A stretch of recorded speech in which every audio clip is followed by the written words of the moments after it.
Welcome to the 8th Annual Conference of the Weston A. Price Foundation. We are delighted to see you here.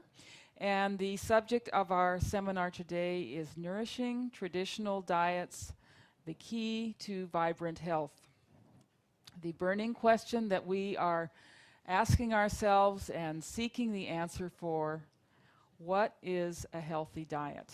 And I'm sure that you're all as confused as the general population about what a healthy diet is.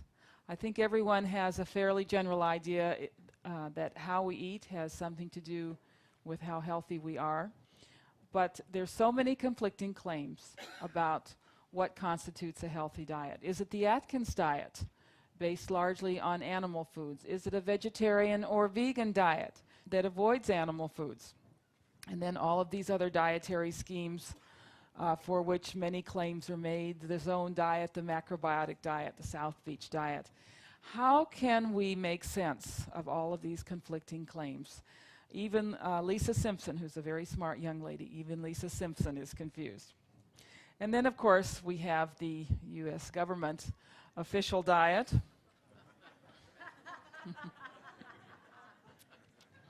With the food pyramid and resulting in all these pyramidal-shaped people.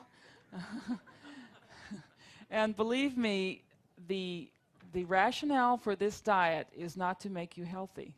It is to promote the products of commodity agriculture, because that's what the U.S. Department of Agriculture is set up to do, is promote commodity agriculture. In order to answer this question, what is a healthy diet, we turn to the pioneer of nutrition research, Dr. Weston Price. Dr. Price was a dentist, actually. His practice was in Cleveland, Ohio. He was a very successful dentist for his day.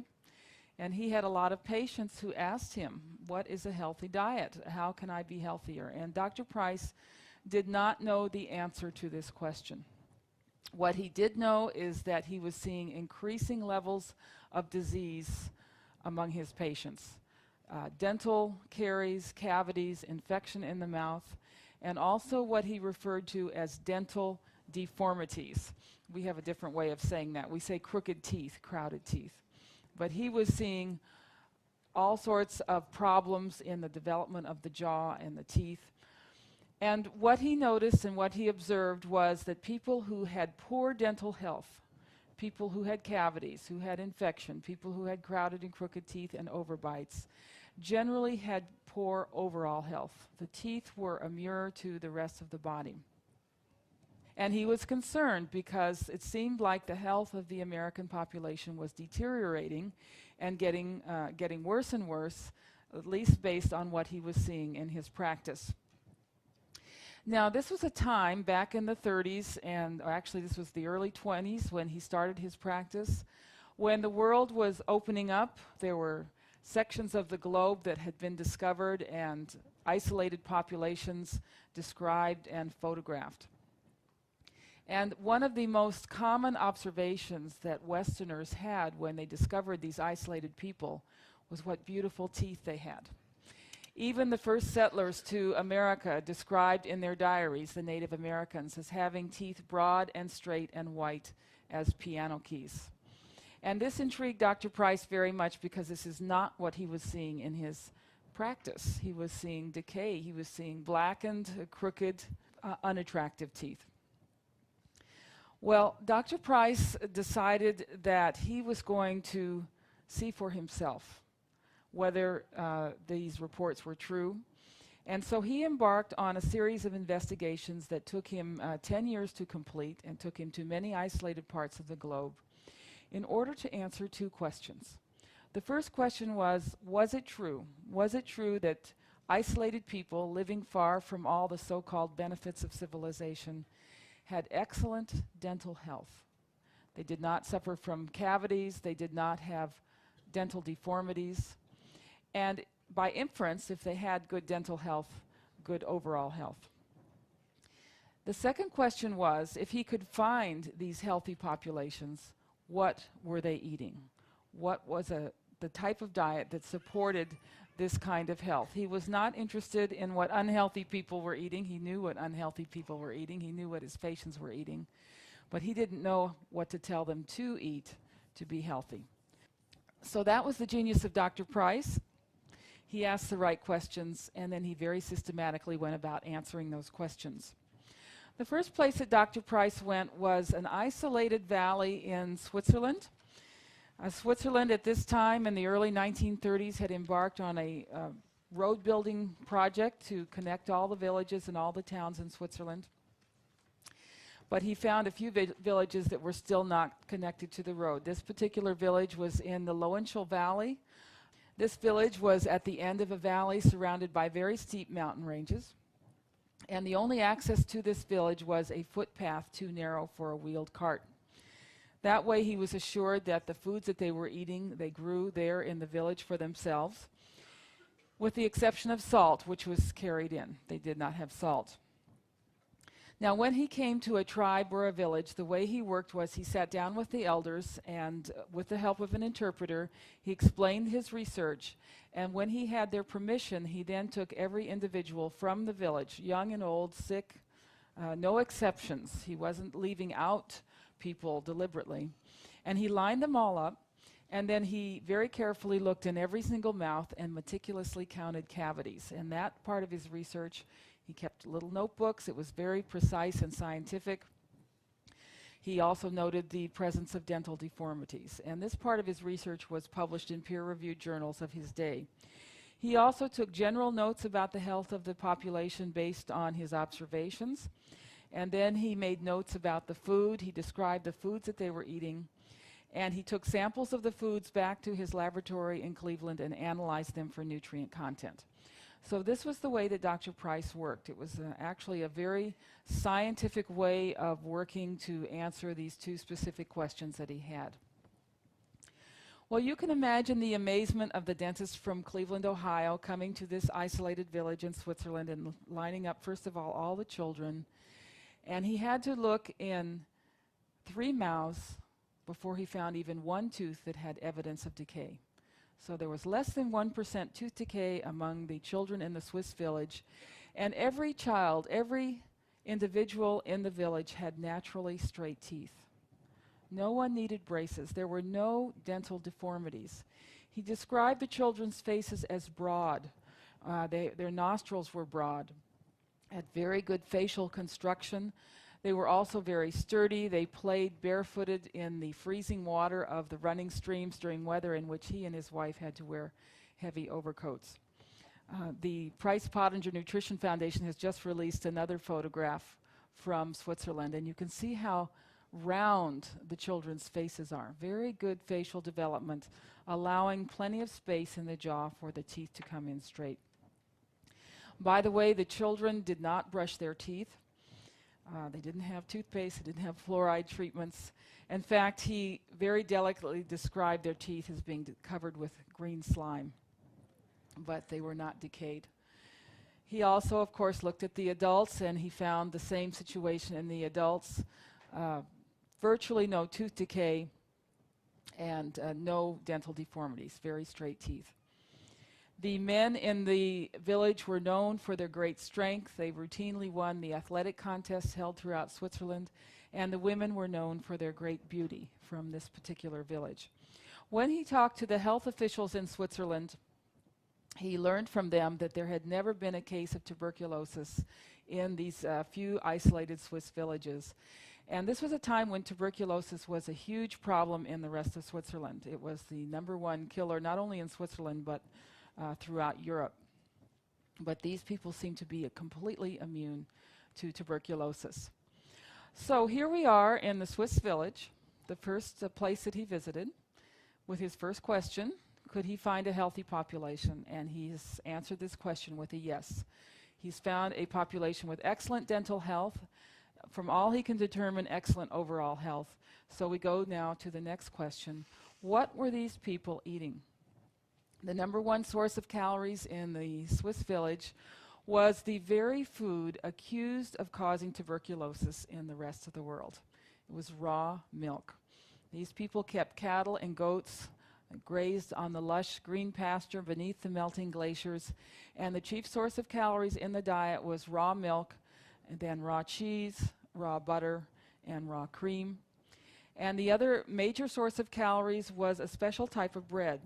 They grew rye in the short summer season, and they made a very dense sourdough rye bread. And that was the source of calories. It was basically rye bread and raw milk. And I find this very interesting because one of the theories that we have out there about why we have so many health problems today is because we're eating these two foods that are new to the human diet, dairy foods and grains. There are a number of writers who say to be healthy, you need to avoid dairy foods and grains. And yet here was a supremely healthy population whose main source of calories was dairy foods and grains.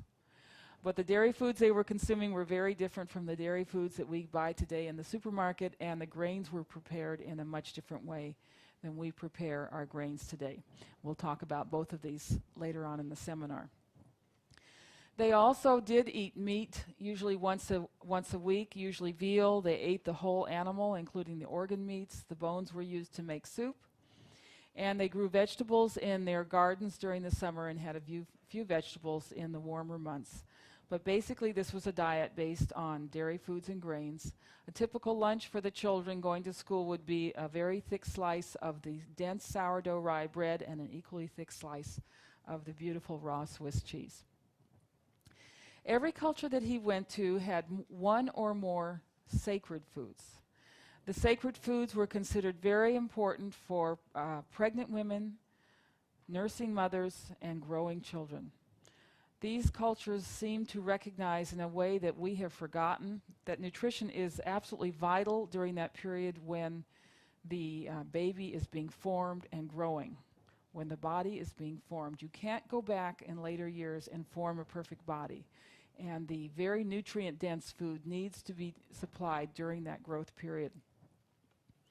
The sacred food for the Swiss villagers was a very special type of butter. It was the butter that came from the cows when they first went to pasture in the spring. This butter was a deep orange color. And so much did they honor this butter that they had a special ceremony in their churches where they lit a bowl of the butter. They had a wick in the bowl of butter on the altar in their churches to honor the life-giving force in the butter. That was a very special ceremony for the first butter in the spring. Here's a picture of their bread. This is a festival loaf, a very large loaf of bread. It will probably weigh 15 or 20 pounds, very dense bread. It takes a couple of days to make this bread. There's no yeast used. It's a sourdough method that's a type of fermentation. We'll come back to this subject later on. They put a hole in the bread so they can hang it up on a hook, and it actually is allowed to cure for 2 weeks before they eat the bread. So there's a very long and careful preparation of the grains, a common theme in traditional cultures. Notice the wonderful bone structure of the woman, especially this part of the face, the middle third of the face. She has very broad cheekbones. That's what gives beauty to the human face. She's nice and slender in spite of her high-fat diet. And what I like best about this photograph is the hat. The splendid health and physical attractiveness and resistance to disease that he found among the so-called primitive Swiss villagers was in stark contrast to what he found in the villages connected to the outside world by a road. As soon as the roads came to the village, stores were opened, and the stores carried what he called the displacing foods of modern commerce. These are foods based on sugar, white flour, canned foods, canned condensed milk, chocolates, candies, jams, jellies, pastries, and so forth. When the roads came to the village, the first thing that happened was that people began to suffer from tooth decay. In these villages with roads, he found that 1 tooth in 3 was decayed. And you can imagine the suffering that this caused, because the foods causing the decay had arrived in these villages, but it took a while for the dentist to get there. But what concerned him the most was the children who were born after the road came to the village. As soon as the food shops opened up and people started eating these foods, the children born after that time had dental deformities. Their faces were more narrow, their jaws did not have room for the teeth to come in straight. So you started to see crooked teeth, crowded mouths, overbites, and underbites. And the other thing that occurred as soon as the roads came was tuberculosis. The scourge of civilization, it just became a huge problem when people began to eat the processed, refined foods. The next place that Dr. Price went, and he only looked at two Caucasian or European cultures. One was the Swiss culture, and the other were the Gaelic people living on a very windswept island off the coast of Scotland in the Outer Hebrides. Here he once again found a high degree of physical perfection, virtually no cavities, good facial development. Now the Gaelic face will be more narrow genetically than the Alpine face. Nevertheless, there was plenty of room for the teeth to come in straight. He was also struck by the outlook of these people. They had a wonderful spiritual view of life. They were very cheerful and optimistic, living on this grim, windswept island with no television, no casinos, no video games. Now, these people had a very different diet from the Swiss villagers. They lived on an island that was very rocky. They had no animals there, so they had no meat in their diet, no eggs, no dairy foods. They couldn't grow fruits and vegetables there, so no fruits, no vegetables. What in the world were these people eating? Well, their diet was based on seafood of every imaginable type, various types of fish, shellfish, oysters, clams, and they ate the heads of the fish, the organ meats of the fish. The one green food they had was seaweed.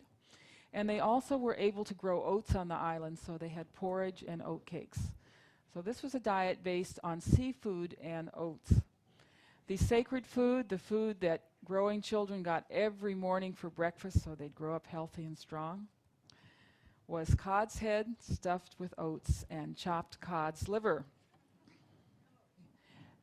The soil on the island was very poor, and so they had to put a type of fertilizer on the soil, and the fertilizer was the thatch from their cottages.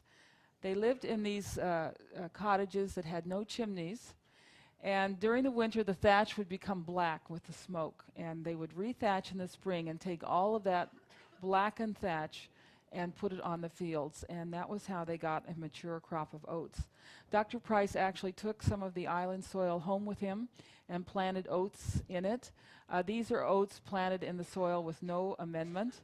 These are various types of commercial fertilizers added to the soil, and the only pot that gave him a mature crop of oats was this island soil that had the thatch added to it.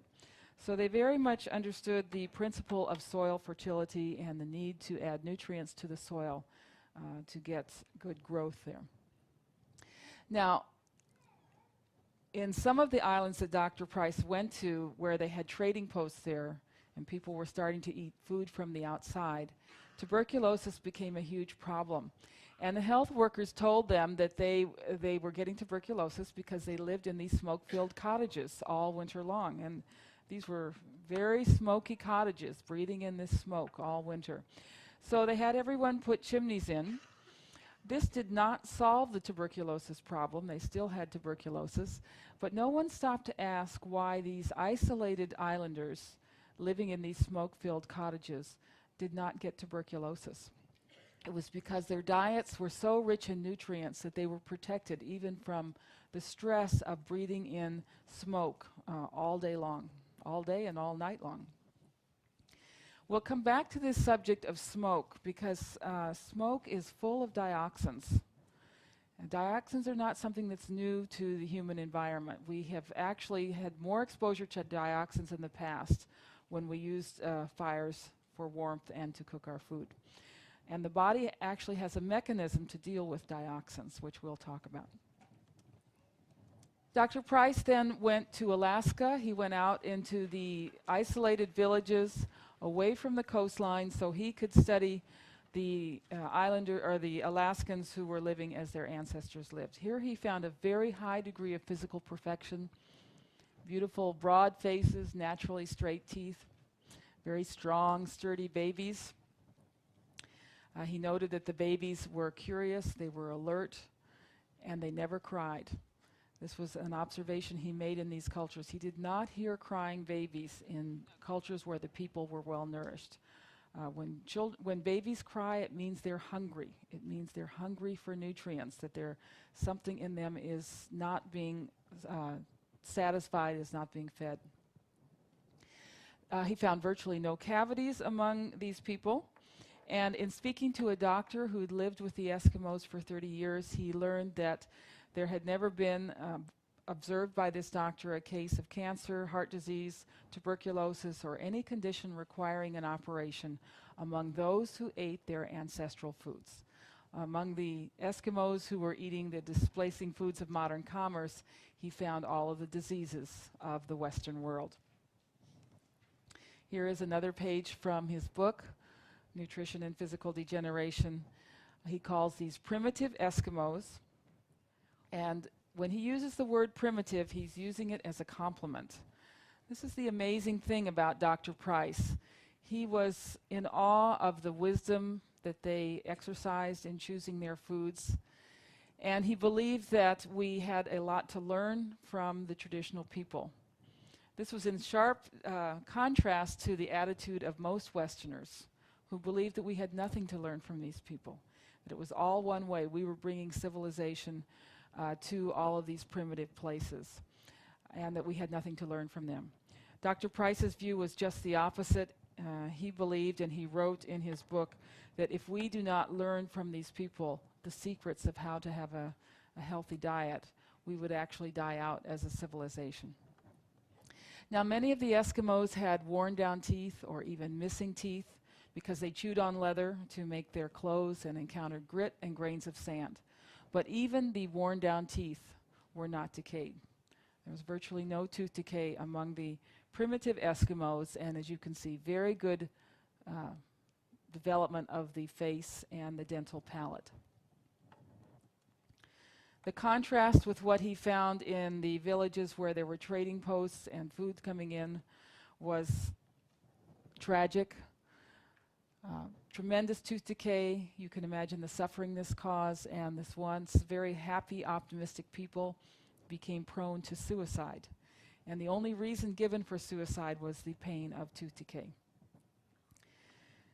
They developed all of our diseases, and then in the next generation, the generation who was born after they started eating the Western foods, they had changes in the facial structure.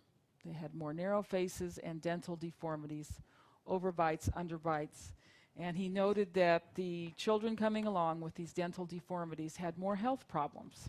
They were much more prone to both chronic and infectious disease. Well, let's go back a minute and look at the foods of the healthy Eskimos. What were these people eating? And here we have a very different diet once again. The main source of calories in the Eskimo diet was seal oil, an animal fat. They're carrying it here actually in the stomach of the animal. They've made a bag of the stomach, and that is seal oil. And the seal oil was used for cooking, for food preservation. They preserved foods in the seal oil. It was used for a dressing on their foods. They had a special kind of Eskimo icing where they beat the seal oil till it was frothy, and then added a few berries or a few fish eggs for fish egg ice cream, and that was and that was for special occasions like birthdays.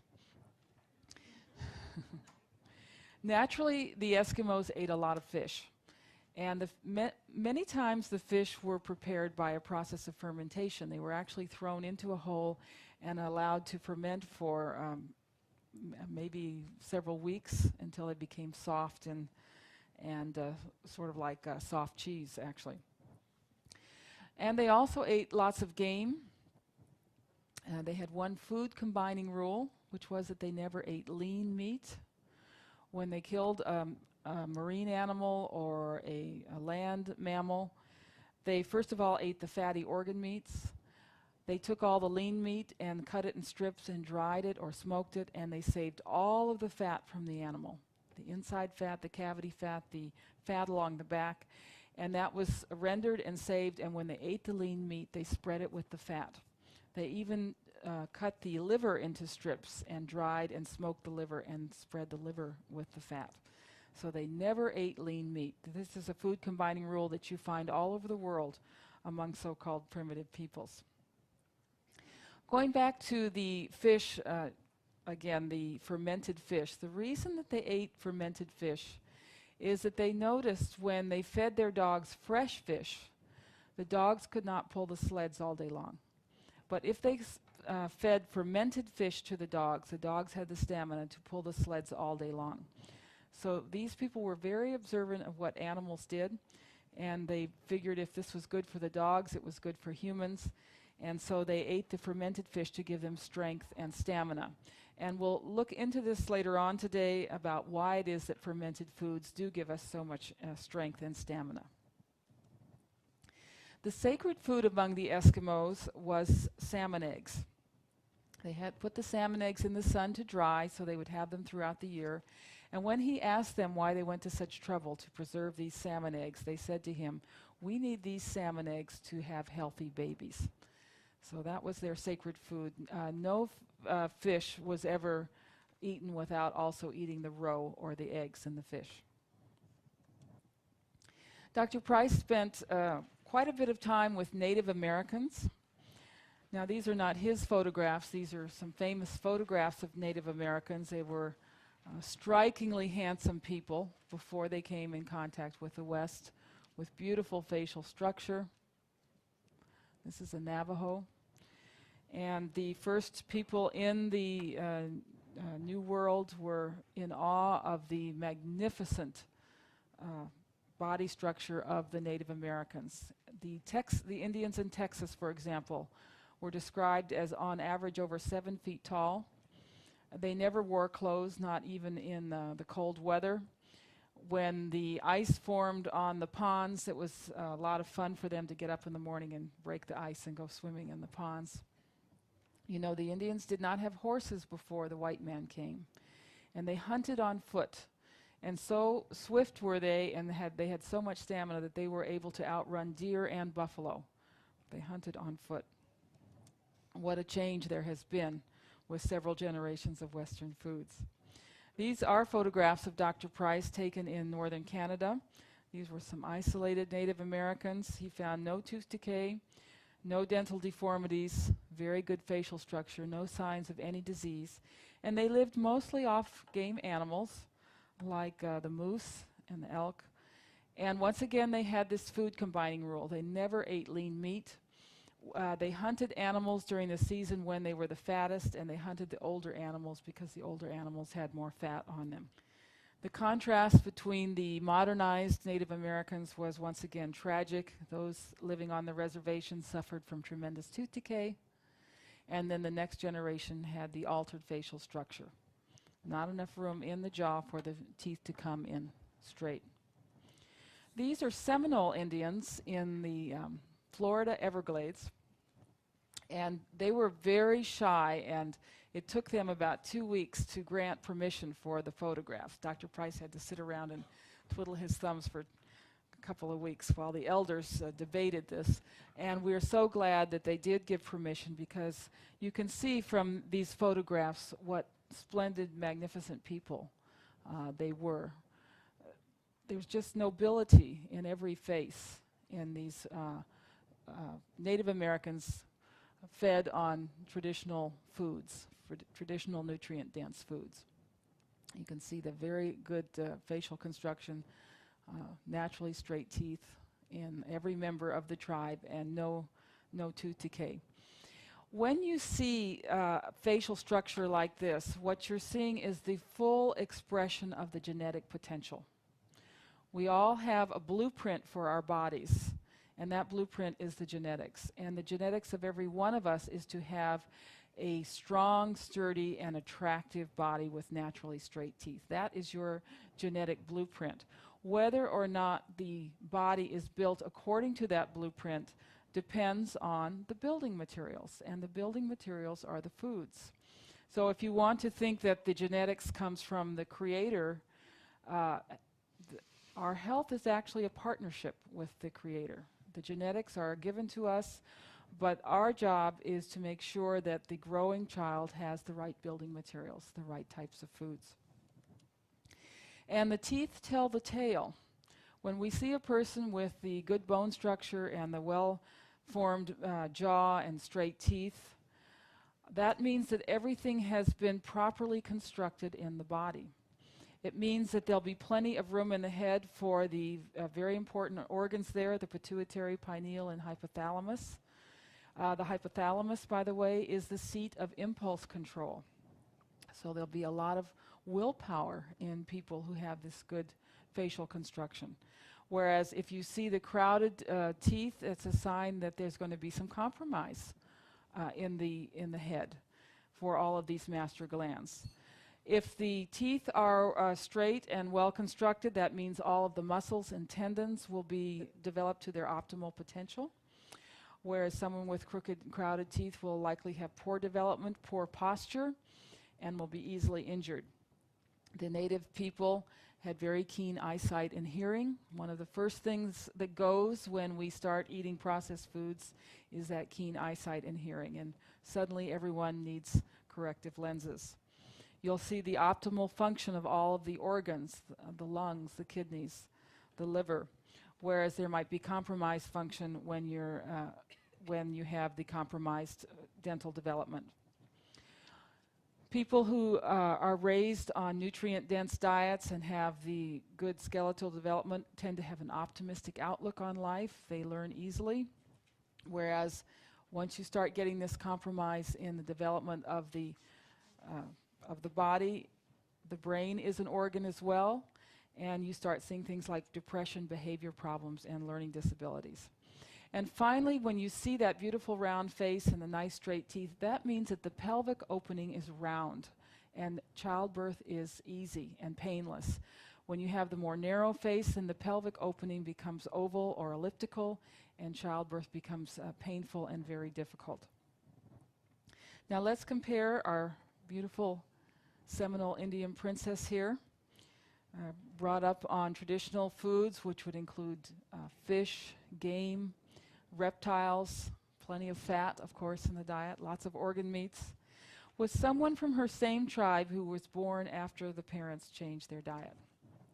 This is the same genetics, it's the same blueprint for the body, but different building materials.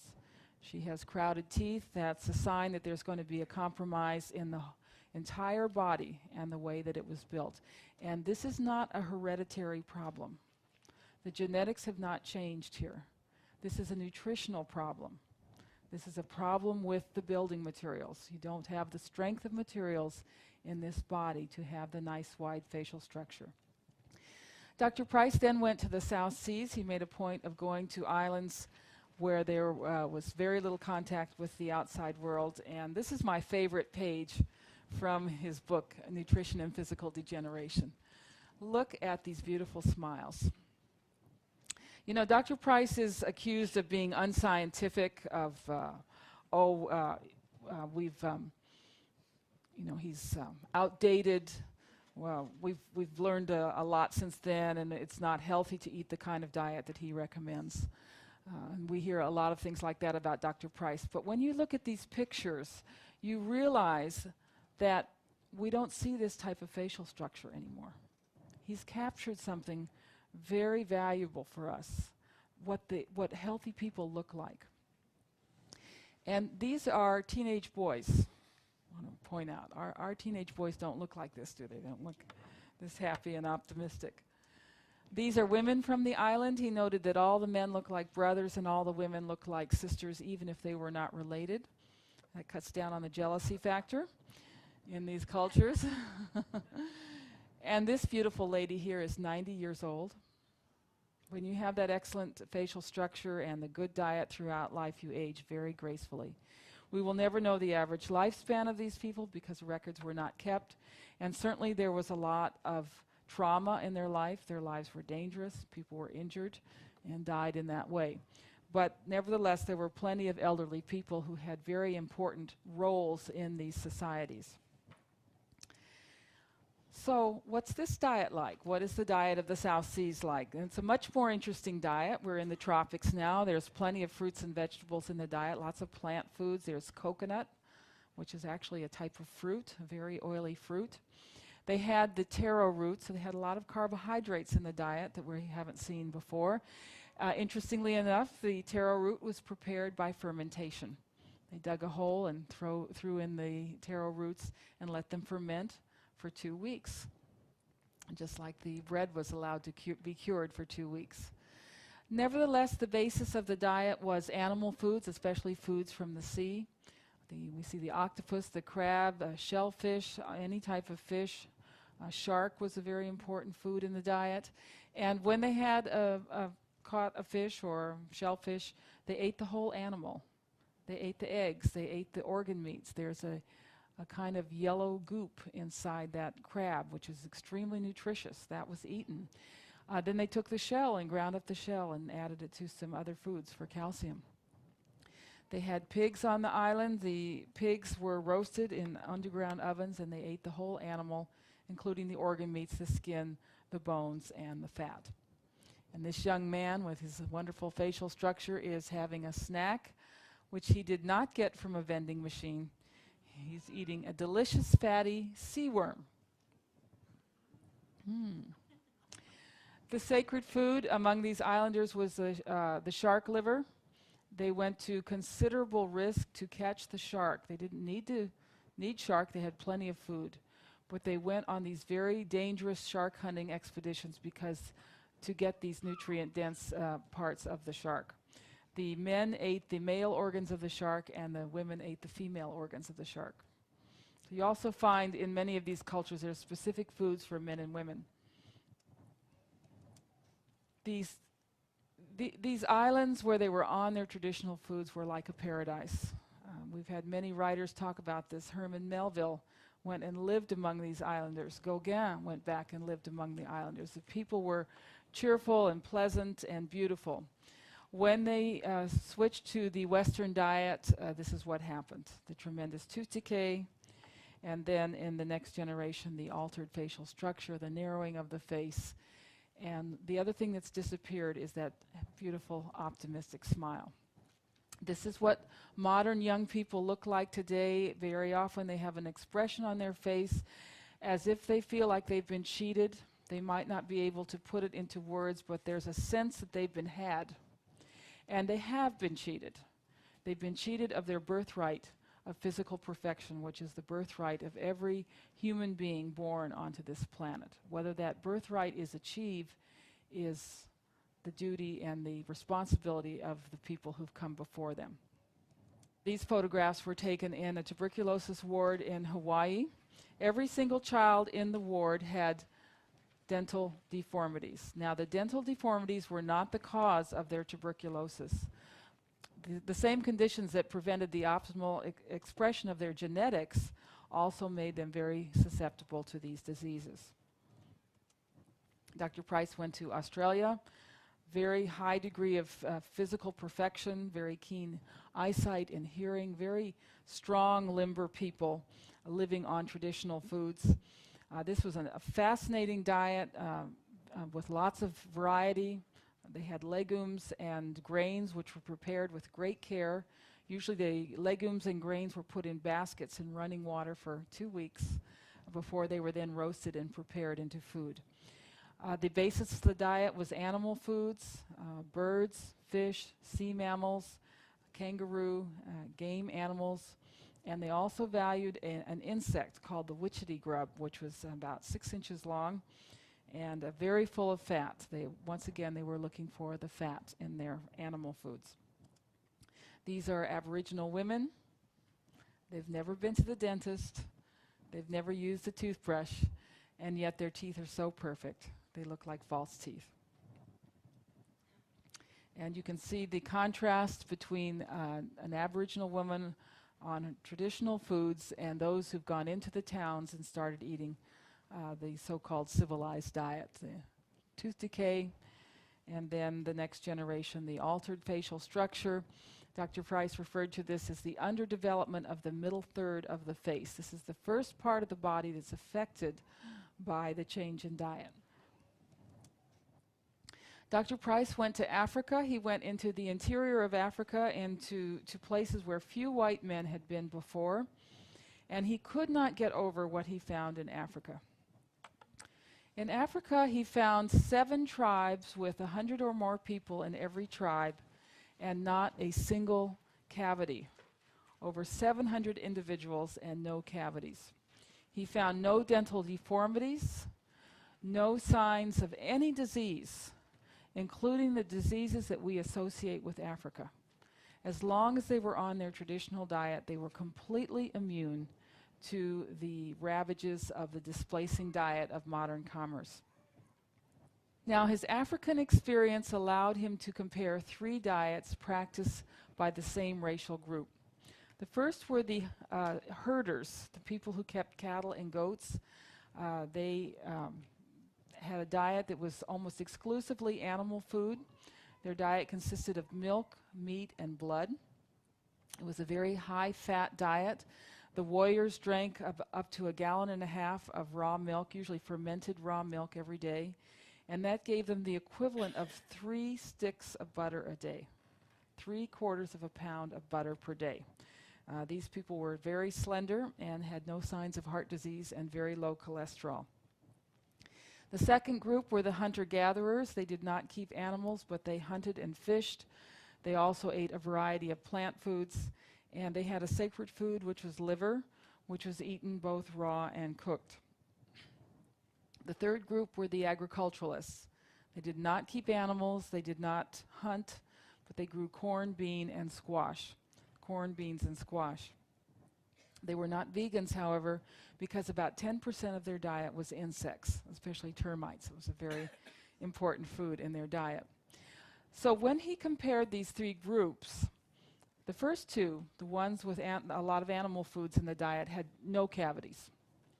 The agriculturalists had about 6% tooth decay. Now, this was a completely natural diet, but very lean on the animal foods, and they did suffer from tooth decay. They also tended to be shorter, a little bit overweight, and not as robust as the hunter-gatherers or the people who kept flocks of cattle and goats.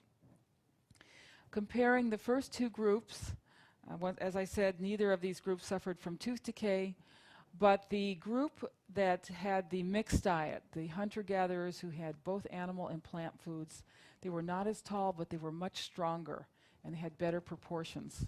So one of the lessons of his African experience was that the ideal diet avoids the extreme, not too much animal food and not too much plant food, somewhere in the middle, a balance between animal and plant foods.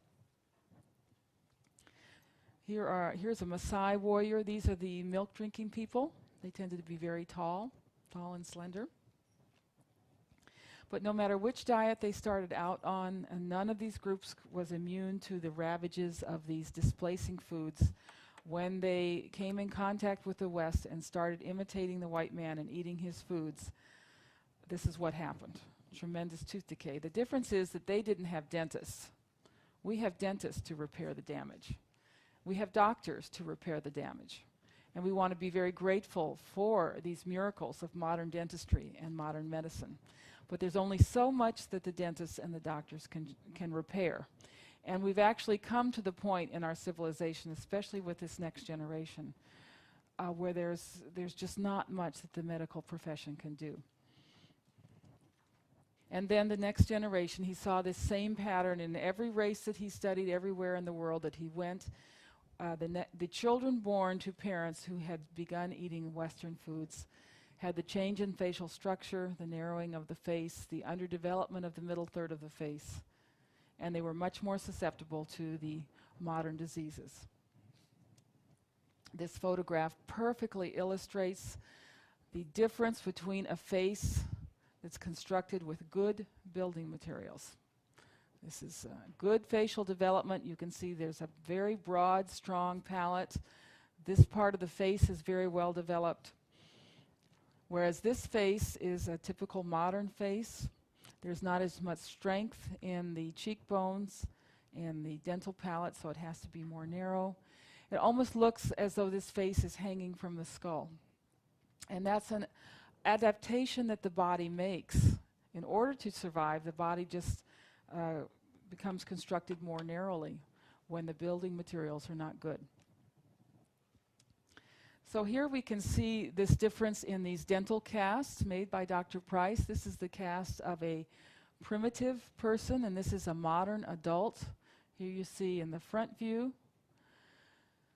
And I've put some architectural drawings here just to make to carry this analogy one step further. You cannot build a strong, wide arch unless you have very strong building materials.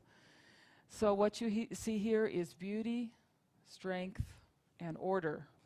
And what you see here is weakness, chaos, what Dr. Price referred to as physical degeneration. There was a doctor named Pottinger who did a study with cats over a number of years, over 900 cats, and he gave us groups of these cats a bad diet, a diet that was inappropriate for the cats. And the same thing happened to the cats that Dr. Price observed in the people. They're in the next generation, their heads were more narrow. They had weaker bones. They had more disease. They developed changes in behavior. The females became aggressive. The males became docile. They did not live harmoniously together. And as he continued feeding them this poor diet, he got to the point where there were no more cats. After 3 generations, either the young cats did not reach adulthood or the adults did not breed. So we are actually in a very serious situation here. We're seeing exactly what Dr. Price predicted, increasing disease in our young people and increasing infertility. By some accounts, 1 couple in 4 today cannot get pregnant. It's a very heartbreaking situation. We have this growing industry of fertility clinics, and you had no such problems among these traditional cultures. This is what the typical orthodontist is seeing today, all of these dental deformities. A good orthodontist can correct these, but he can't correct all of the other things that were malformed in the body. And of course, the orthodontist will say that this is due to thumb sucking or it's just genetics. They don't want to admit that this is a nutritional problem. The first bone that is affected when the diet is poor is this bone here. It's called the maxilla. It's the upper jaw bone. And almost every other bone in the head connects to the maxilla. Here is a rear view. Here's the maxilla. And then you have this very interesting bone called the sphenoid, which is like a butterfly. It has these wings that stick out. And this has to be a strong bone to have a broad face. There are also little depressions in here for the organs, the glands, hypothalamus, the pituitary, and the pineal gland. And if the face is broad, there'll be a very nice broad space for those glands to live in. Well, I'd like to finish this rather lengthy introduction on Dr. Price with a few photographs of my own. This is an American woman. She was born in the South in the 1920s, a beautiful facial structure, naturally straight teeth, and she didn't grow up on sea worms or cod's head stuffed with chopped cod's liver, things that would be very difficult to get your children to eat, I know. She grew up on foods that are familiar to us. She grew up on whole, raw Jersey milk, lots of seafood in her diet. She they had plenty of meat in the diet, beef, chicken, and lamb, lots of chicken broth. Organ meats, they ate liver. Very typical food in the diet was fish eggs. Shad roe was a traditional food for them. They lived on the water and they ate lots of shellfish. And whole grains, fresh fruit, and fresh vegetables. And that's the type of diet that she grew up on, and that is the typical type of facial construction that we saw in the early part of the century. This gentleman grew up on a farm in eastern Texas. He has a very broad face. You can see the distance between the outside of the eye and the outside of the head on both sides. That's a very round face. He was basically an orphan. He grew up on his grandfather's farm. He said, the animals were my mother. he suckled directly from the goat, and actually the mule was his mother also. He said if I got a crawdad from the stream, I had to eat it right away because otherwise someone else would get it. So he ate the crawdads raw, and he said my grandfather treated me very poorly, and I got all the leavings, all the pieces of meat that no one else would eat. And so he ended up eating a lot of organ meats for that reason. He said, I didn't realize how strong I was until I went into the army, and he said I could whoop those soldiers twice my size. He's still going strong in his 90s after a very colorful career as a bootlegger and a card sharp. A very keen mind. He said he could take an unmarked deck of cards and mark them up very skillfully, and within 10 minutes he knew every card in the deck from the back. This is a Canadian woman, Agnes MacPhail. Look at her beautiful bone structure. Now this will be a more narrow face. The Gaelic face is genetically more narrow, but this is excellent bone structure. She grew up on a dairy farm. She was a great champion of women's rights and a great reformer in Canada. Here's a rock group from the 50s. Freddie Lyman and the Teenagers. I was really struck by this photograph because every one of these young men has naturally straight teeth. Now you cannot go into a high school today and find 5 young men with naturally straight teeth like this. This type of facial construction has disappeared in America for Americans born here. And these young men did not have their teeth straightened. This is natural. They probably grew up on farms, had access to raw milk, and probably lots of organ meats. Lots of good farm food. We compare them with the Temptations. A generation later, they may have had their teeth straightened and whitened, but can you see the difference in facial structure? You see a narrowing, you see a slightly sunken in look there in the middle third of the face. That's what Dr. Price refers to as physical degeneration. And we know that if the diet that causes this type of change in the physical structure is continued for another generation or two, you end up with no people. Reproduction ceases, or the young people do not reach adulthood. And that's what we're starting to see today. On this man's face, who's the only one with a narrow face in this whole photograph from 1910. As you can see, beautiful bone structure. These are Native Americans. These are the white people. Everyone has beautiful high cheekbones. The Native Americans would have been eating buffalo guts and all sorts of foods that we don't like to eat.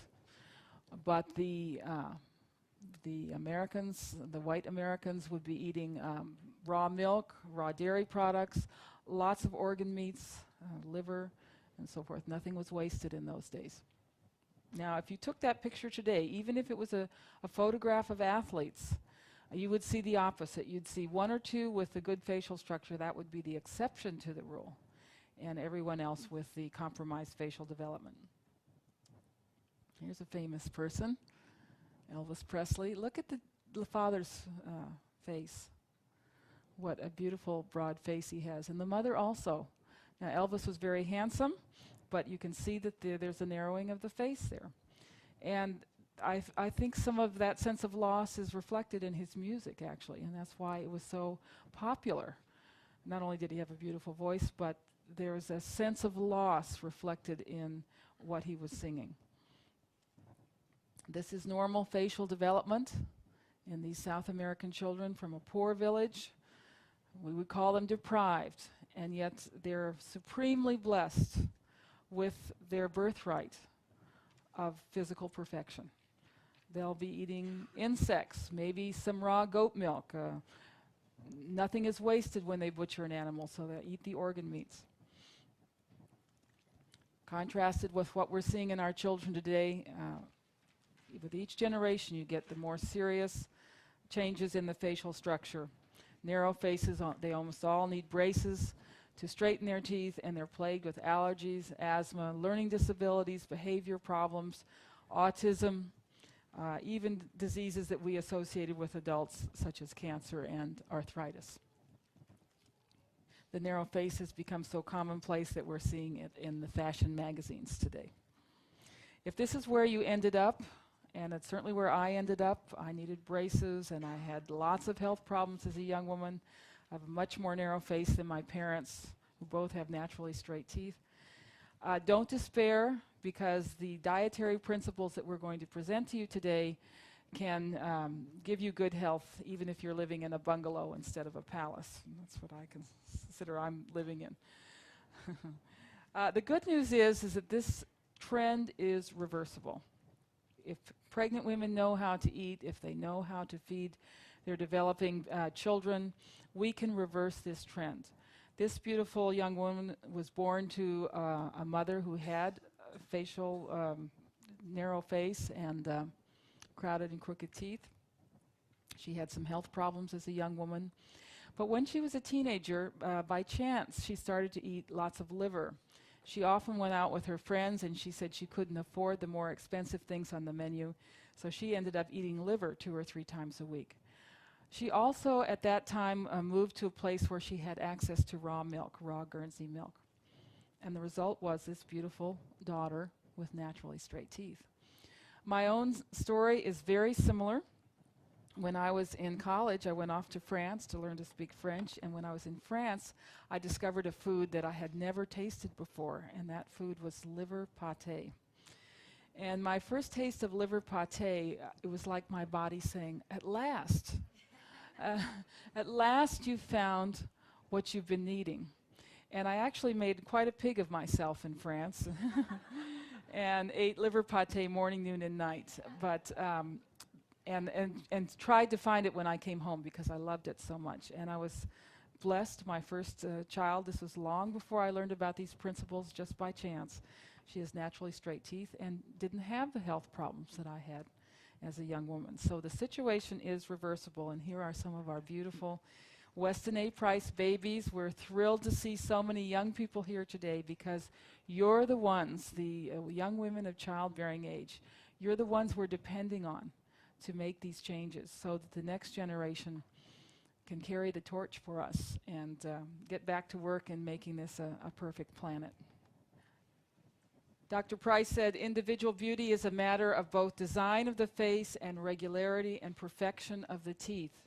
Nature always builds harmoniously if conditions are sufficiently favorable, regardless of race, color, or location. So nature doesn't make mistakes. It's people make mistakes, and of course that's a learning process. But nature does not make mistakes. Well, by now you're probably completely confused because I said that I was going to answer this question, what is a healthy diet? And yet all of these diets were different. And a lot of people reading Dr. Price throw up their hands and say, well, all these diets were different, so there's no such thing as a healthy diet. That is the wrong conclusion to reach from Dr. Price. We see that some had lots of animal foods, some had fairly few animal foods, some had mostly cooked foods, some had mostly raw foods, some had dairy foods and some didn't, some had grains and some didn't. So how are we going to make sense out of all of these different diets and come to some kind of guidelines for ourselves? That's what we're going to do. Next, we're going to look at 11 underlying characteristics of healthy diets. Once you understand these principles, you then can take these principles and apply them to your own family, to your budget, to what's available to you, and most importantly, to what your family will actually eat. Because there's no sense trying to impose on other people foods that they don't like. And there's plenty of variety in these traditional foods that anyone can come up with a diet that's delicious. So, the first underlying characteristic, no refined or denatured foods. The list in Dr. Price's day of these food ingredients was rather short: white sugar, white flour, vegetable oils, a new invention. About 1890, the first vegetable oils coming on the scene. Canned foods and condensed milk. The list is much longer for us. Not only do we have refined sugar, we have something called high fructose corn syrup, which is actually worse than sugar. It's very harmful to growing children, growing animals in the studies, and growing children, and we will see why. White flour is actually the basis of that food pyramid that we looked at earlier. They may give lip service to whole grains, but when they're talking about 6 to 11 servings of bread, pasta, and crackers every day, you're talking about white flour. And white flour is an empty food. Pasteurized milk and skim and low-fat milk are not whole foods. They're foods in which very valuable components have either been destroyed or taken away. We'll come back to this subject as well. And then we have the new oils, hydrogenated fats, and refined vegetable oils, completely new to the human diet. And we'll be looking at these in more detail to find out exactly why they're so harmful to the human body. One thing I'm very concerned about are the protein powders, the isolated protein powders, which everybody thinks are such a great deal. They pose a very specific danger, which we will talk about in a few minutes. And finally, of course, the additives, the thousands of additives in our food. And the effect of these additives is additive. You can test 2 or 3 additives at what's considered a safe level. They won't cause any harm to the animals in the tests. But if you put all the additives together, you end up with dead animals. So the effects of these additives are additive, even if they're all in the so-called safe dosage. Once you put a lot of them together, the effects are very harmful. Dr. Price's most famous saying is, "Life in its fullness is Mother Nature obeyed." Once again, this is a tremendous contrast to the attitude of his day and even the modern attitude, which is that we can outsmart Mother Nature, that what happens in nature happens by chance, that there's mistakes, and that human beings can do better. And the food industry honestly believes this, that they can make artificial foods and add some synthetic vitamins, and this is going to be better than what Mother Nature can do. And that's not what Dr. Price believed. He had a tremendous respect for nature, and that the idea was not to outsmart Mother Nature, but to obey Mother Nature. Factory foods are not Mother Nature's foods, and I can guarantee you, if you're eating factory foods, you will not have a full life. You will not have the type of fullness of life that we are supposed to have. Second underlying characteristic of these traditional diets, every diet contained animal products. This was Dr. Price's greatest disappointment. He had hoped to find a culture that was not eating animal products and that was healthy. And he had to admit that he didn't find such a culture. According to Dr. Price, the most important animal foods were fish and shellfish, and not just the fish fillets, but the organs, the oil, the bones, the heads, and so forth. Dr. Price not only looked at living people, but he looked at skulls, and he took calipers with him and measured the thickness of the skulls in all of these cultures. And what he found was that the cultures that ate fish and shellfish had the thickest skulls. And that's a good thing, to have a thick skull. For many reasons. Many cultures ate birds, and not just the skinless chicken breast. They ate the whole animal, including the organs. The liver was especially prized in these birds, the fat and the skin. Many cultures consumed red meat, beef, goat, sheep, game, with the organ meat and fats preferred. Nothing was thrown away. They never ate lean meat. They wanted these animals fat. Milk and milk products, eggs, reptiles, and many cultures also consumed insects. So every culture that he looked at had animal foods in the diet. There are certain nutrients that we find only in animal products.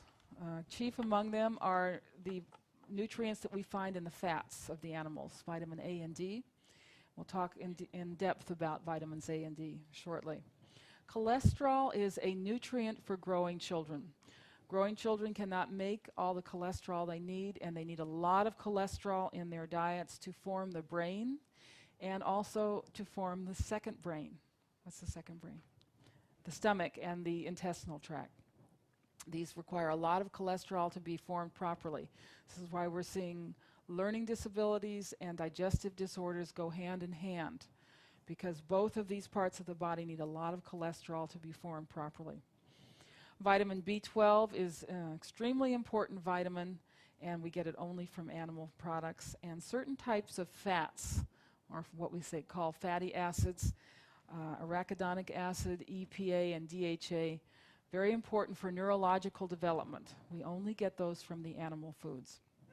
Now, there's many nutrients that we find in plant foods, but they're blocked or difficult to absorb from the plant foods. And they're much more easily absorbed from the animal foods. And first among these is calcium. In traditional cultures, there really are only two good sources of calcium. One is raw dairy products, and the other is bones. And in cultures that don't have dairy products, there's a lot of use made of the bones. Perfect example is the Asian diet, where they're not using dairy, but in a traditional Asian diet, every meal will include a bone broth, and they're considered very important for their health. B6, magnesium, iron, zinc, and copper, extremely important nutrients, much more easily absorbed from the animal foods. Zinc deficiency is one of the first things that comes along in a vegan diet. It's impossible to get adequate zinc from plant foods. It's there, but it's blocked and difficult to absorb. It's bound up, it's chelated, and the body has to expend a lot of energy to extract the zinc or the copper or the iron and so forth. The best sources of zinc are shellfish and red meat, especially beef. And that's a very good reason for eating beef, is to get zinc. And zinc is very important for, once again, for mental processes. Now, B12 deficiency is a very serious condition. And if it gets too far gone, it's irreversible. You can't go back, even if you're giving a lot of B12. Early signs of deficiency include fatigue, tingling in the hands and feet, sleep disorders, and irrational anger. Someone flying off the handle all the time. You want to look into B12 deficiency. Seems angry for no reason. The psychiatric disorders associated with B12 deficiency include depression, obsessive compulsive behavior, manic depression, and dementia or Alzheimer's. One school of thought feels that most cases of Alzheimer's are actually B12 deficiency. And then the chronic diseases, multiple sclerosis, anemia, cancer, and heart disease. You don't want to put yourself in the position of becoming deficient in B12. B12 is found only in animal products. There are compounds that look like B12 in certain types of plant foods, but they're analogs, and they actually block the uptake of the true B12. Fermented soy, for example, actually increases the body's need for B12. It's very difficult to absorb B12, and as we get older, it becomes more difficult. So you often find B12 deficiencies in the elderly, as well, of course, as vegetarians. If you are a lacto-ovo-vegetarian, depending on dairy foods for your B12, you need to understand that it's almost completely destroyed by pasteurization. So the lacto-ovo-vegetarians, in my opinion, need raw milk as a religious rite. Now, the diet that we're recommending is not necessarily a diet where you go out and have a big 16-ounce steak every day. And if you don't believe in eating red meat, I'm not here to tell you that you have to eat red meat. This beautiful lady comes from a tribe in Eastern Africa where the only two foods in the diet are a type of fermented goat milk and some insects.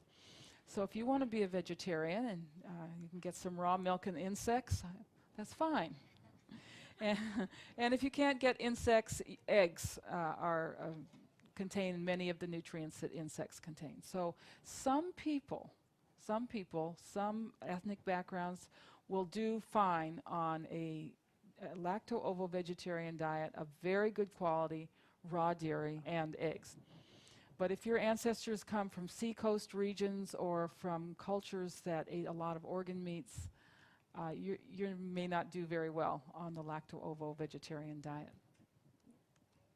This is a piece of beef industry propaganda showing all the things that we use that are derived from slaughtered animals, killed cows. Not just the steak on your plate, soap. Anyone want to go without soap? Beef tallow is used to make soap. There's actually a shortage of tallow because they're making biodiesel with tallow today. Tallow is beef fat. So anyone using soap is using the products of slaughtered animals. Plastics, crayons, pharmaceuticals, cosmetics, hydraulic brake fluid in airplanes. There's a product in there that comes from beef, from cows. And there's a little membrane in the telephone that vibrates when you talk that's made out of beef gelatin. So all of us are dependent on the products of slaughtered animals, whether or not you're eating meat or not. So there's no reason to take the moral high ground if you're avoiding the animal foods, because you are dependent on the products of slaughtered animals like everyone is. And more so in the past than today. We would not be here as a species if we didn't hunt and kill animals, not only for food, but for hides, for leather, for tools. We could not have survived without animals. And I think it's important to point out the origins of the modern philosophy of the high-fiber, mostly vegetarian diet. Started with Sylvester Graham. And the reason that he promoted a vegetarian diet was to promote chastity and to curb lust. He preached that excessive sexual desire caused disease. And then after him came John Harvey Kelly, who was a Seventh-day Adventist who promoted a high-fiber vegetarian diet to combat the twin evils of constipation and natural urges. And he preached against sexual activity even in marriage. So these were the food Puritans. Now today we have a little bit different view about these things. We don't advocate this type of sexual Puritanism anymore, but the diet's still with us.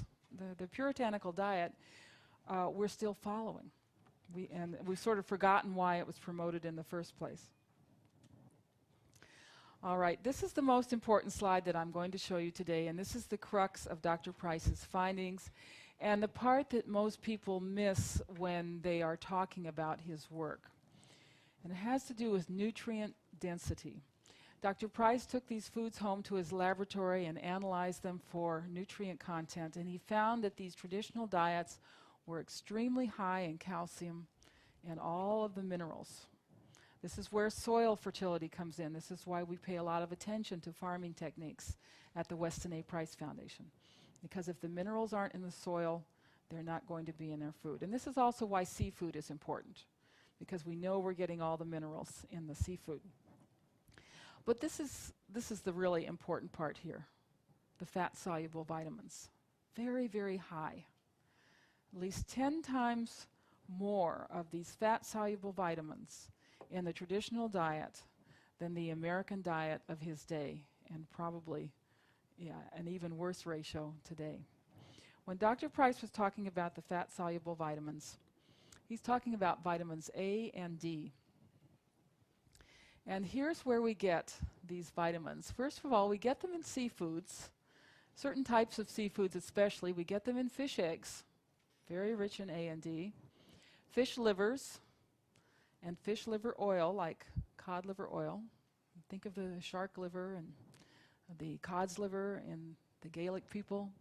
Fish heads, very rich in A and D. Certain oily fish, shellfish, are wonderful sources of A and D. And the sea mammals, like seals and seal oil, for example, very rich in vitamin A.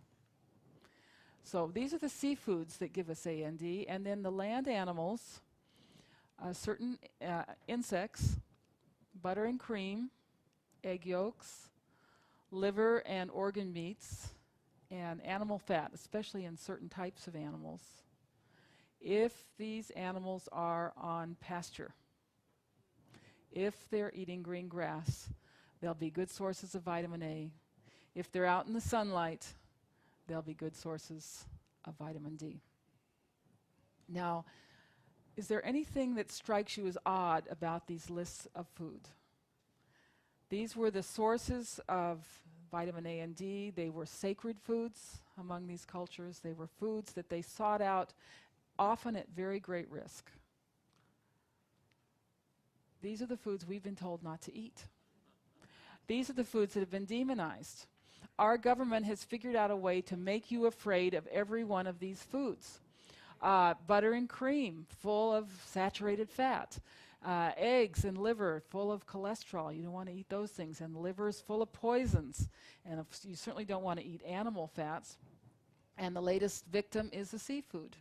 Our government is warning pregnant women not to eat seafood in the teeth of evidence showing that the mercury in seafood is not a problem for pregnant women. So these foods have been demonized.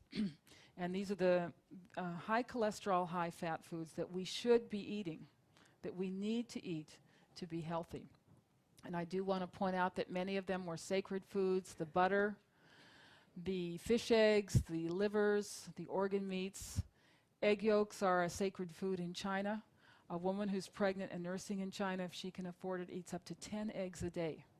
They're considered a brain food, and she eats 10 eggs a day to make sure that her child will be intelligent. Dr. Price referred to vitamins A and D as activators because they are the catalysts for mineral absorption. You actually cannot use the minerals in your diet without these activators. You can be eating organic food and mineral drinks and all sorts of ways of getting minerals, but if you don't have these activators, the minerals go to waste. He said this is where the greatest breakdown takes place in the modern diet, in getting enough of these activating substances needed for rendering the minerals in the food available to the human system. He said it is possible to starve for minerals that are abundant in the foods eaten because they cannot be utilized without an adequate quantity of the fat-soluble activators. If we think of the body as a house or a temple, as a structure built with bricks and mortar, the bricks are the minerals and the mortar are the fat-soluble activators. And we need both to build a strong body. There's a lot of confusion and misinformation about these activators, starting with vitamin A. If you look on the back of a can of tomatoes, it'll tell you there's vitamin A in those tomatoes, and that is actually false. If you go to a biochemistry textbook or the Merck manual, you will read that there's no vitamin A in plant foods. What's in the plant foods are the precursors, the carotenes. And these are broken down in the intestines of animals and also humans to the true vitamin A. This is the true vitamin A here. And it's a procedure that actually adds oxygen. So it's a very difficult procedure that requires a lot of enzymes to complete. Now, as I said, humans can make this conversion, although we don't do it very well. To make the conversion, first of all, we need fats in the diet. So if you just eat carrots, you'll get a lot of carotenes, and the carotenes have a role to play, but they're not the fat-soluble activator, vitamin A, that's so important. And unless you put butter on those carrots or cream in your soup or cream in your carrot juice, you're not going to make any vitamin A, because this process takes place in the presence of bile, and you don't produce bile unless you're eating fats. So that also makes these foods taste a lot better too, if you put butter on them. Enzymes are involved. Thyroid hormone is critical to making vitamin A, and vitamin E is involved. So it's a complex process that we don't understand very well, that requires a lot of nutrients from the body. Now, the key thing here to remember is that babies and children do not convert at all or very little, and they don't store vitamin A. So as a function of body weight, babies and children need more vitamin A than adults do, because they don't make it, and also because they're growing, and you need vitamin A for growth. The other group that does not make vitamin A very well is diabetics. Diabetes is not just a problem of glucose metabolism. The diabetic actually cannot make a lot of these enzymes that he needs to make vitamin A.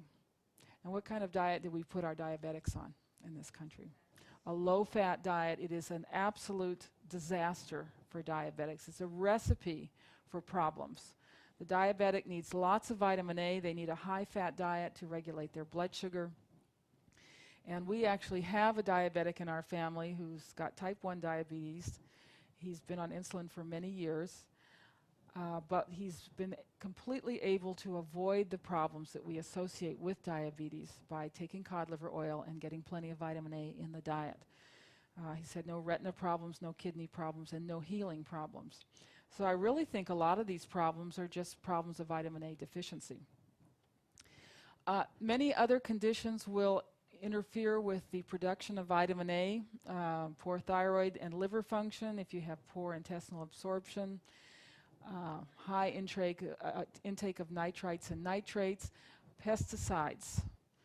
If pesticides interfere with vitamin A, and if you're exposed to industrial pollutants, chemicals, and pesticides, you need a lot more vitamin A in your diet.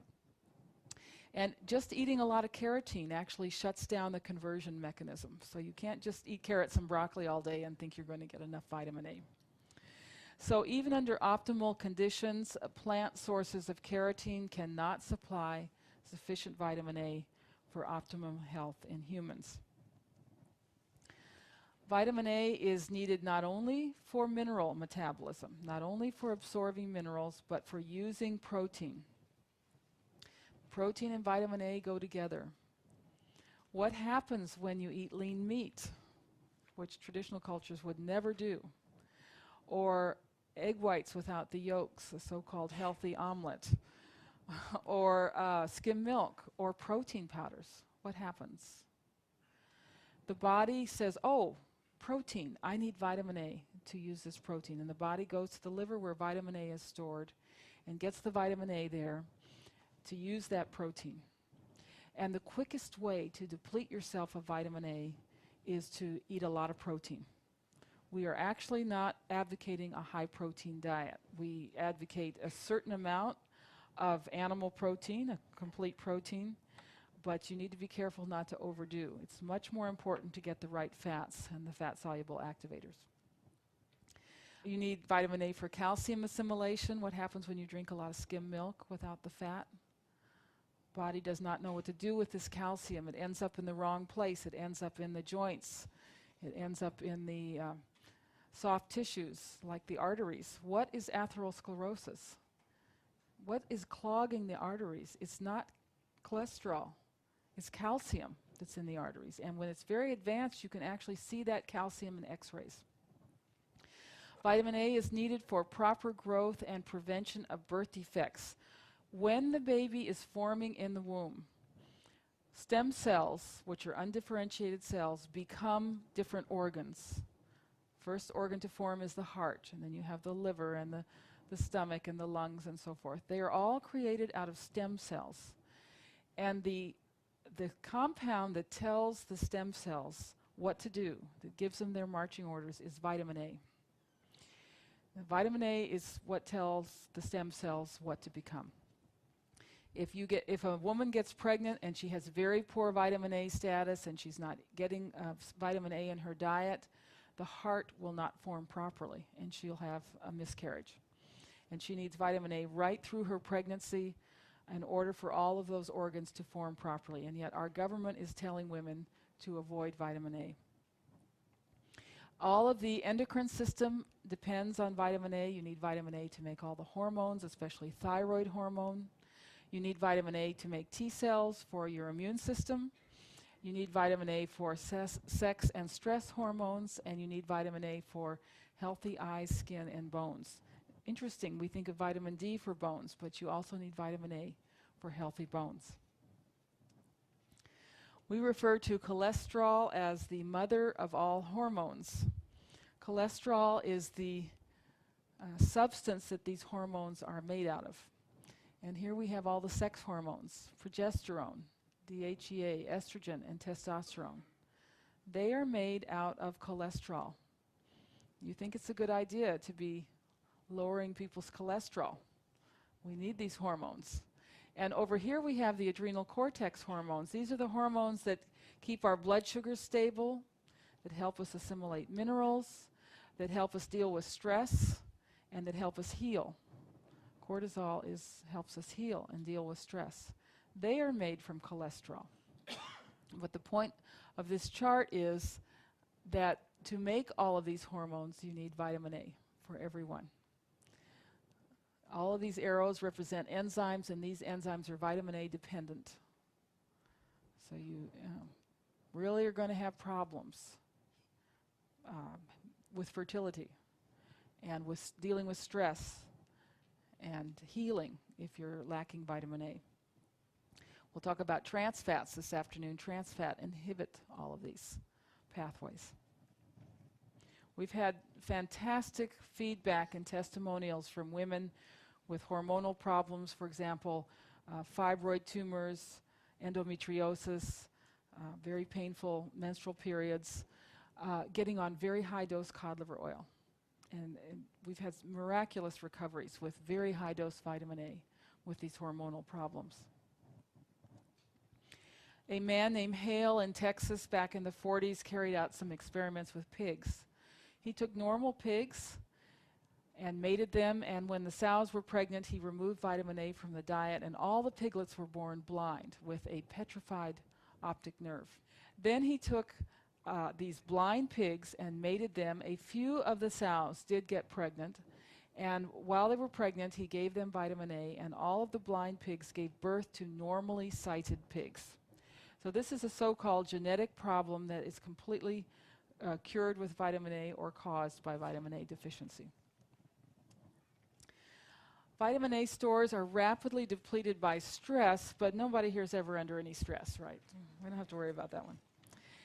When you're under a lot of stress, you need more vitamin A, and if you have very good vitamin A status, you can deal with stress. Stress is actually exhilarating. It's a wonderful challenge. When vitamin A status is depleted, then every little thing is going to be stressful for you. Too much protein, a very quick way to deplete yourself of vitamin A. Cold weather depletes vitamin A. Fever and illness. It's important for children to have fevers. Fevers stimulate the immune system, but fevers also use up vitamin A. So when a child does have a fever, you make sure you're giving them cod liver oil with an eyedropper, that they get smoothies made out of egg yolks and cream, a little liver pate. Make sure you're keeping that vitamin A status full, because otherwise you sometimes get blindness after a fever. Physical exertion depletes vitamin A, and exposure to toxins. So if you are in an industry or a job, or your neighbor next door is spraying pesticides and they're carried over onto your farm, you need to double your dose of cod liver oil. Make sure you're getting plenty of vitamin A. Dioxins deplete vitamin A. Dioxins are in smoke. They're in modern pesticides, many modern components. There are almost 80 scientific papers on this subject. People on traditional diets seem to be completely protected against dioxins. We look at the Japanese fish eaters, getting lots of dioxins, lots of exposure, but do not have high levels in the blood. And here's a good reason to eat your vegetables, besides the fact that vegetables are a great vehicle for butter, is is that they prevent the absorption of dioxin in the intestinal tract. So, you know, we live in a toxic world, and we of course need to clean up that toxic world. But we don't want to be so paranoid about toxins that we can't function in this world. So the other half of the equation is protecting yourself as much as you can with the right type of diet. Then we have the vitamin D myth. And the vitamin D myth is that all we need to do is to get adequate vitamin D is just go outside in the sunlight, expose your hands and face for about 10 minutes every day, and you'll get all the vitamin D you need. We now know that this is completely false. You only make vitamin D when the sunlight is directly overhead. When you get UVB light, that's when the sunlight is directly overhead. And in this part of the world, that only happens at midday in the summer months. And if you want to go out and sunbathe with nothing on at that time of day, I think it's a wonderful idea. For most of us, this is very impractical, and it's impossible for us to make vitamin D most of the year. We just don't have the right type of angle in the sunlight. So we need to get vitamin D from our food. And all healthy primitive groups, including those living in the tropics, had rich dietary sources of vitamin D. Fish liver oils, shellfish, insects, butterfat and egg yolks of animals on pasture in the sunlight, organ meats. Bird fat is a very good source, and the fat of pigs, which is lard. Pigs make vitamin D the way humans do and store it in their fat. So that's an excellent source of vitamin D. Vitamin D has many roles, just like vitamin A. It's critical for healthy bones and proper growth, for mineral metabolism. Bodybuilders, vitamin D is critical for good muscle tone, important for reproduction and healthy skin. Well, the interesting thing here is the insulin production. You need vitamin D to make insulin. And there was a study carried out in Sweden where they put one group of babies on cod liver oil for the first year of life. And they had a control group that did not get cod liver oil, and then they followed them into adulthood. The control group developed diabetes at the rate of the general population. Not a single child who had been given cod liver oil in the first year of life developed diabetes. And they were given no special dietary instruction. Both groups had similar diets. So they were protected. They obviously built a good, strong, healthy pancreas in that first year of life with adequate vitamin D. Vitamin D is necessary for the immune system, nervous system, cell function, feel-good chemicals in the brain, longevity. High vitamin D status is associated with longevity. Beware of the synthetic vitamin D. That's the vitamin D2, which is made from vegetarian sources. Often has the opposite effect of the animal type of vitamin D. Like so many of the synthetic vitamins, usually it can be harmful rather than helpful. So the synthetic vitamin D causes softening of the hard tissues like the bones and hardening of the soft tissues, such as the organs and the arteries. And the synthetic vitamin D is added to the vegetarian beverages, soy milk, oat milk, rice milk, and almond milk. So it's a very good reason to avoid these processed foods. Well, it's sort of been drummed into our heads that vitamin A and D are toxic. And people avoid them because they think that they are toxic. And we've had our researchers look into this. And what we have found out is that, like so many things in nature, vitamin A and D work together. If you're getting a lot of vitamin A without the vitamin D, the vitamin A can be toxic. And vice versa, if you're getting the vitamin D without the vitamin A, the vitamin D can be toxic.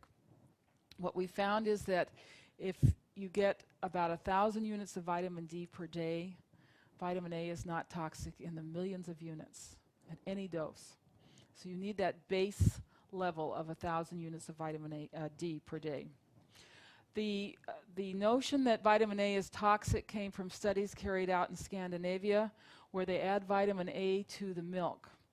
And these vitamin D intakes are very low, and the women developed osteoporosis who were drinking a lot of this vitamin A fortified milk. But when the vitamin D is there, the vitamin A is not toxic.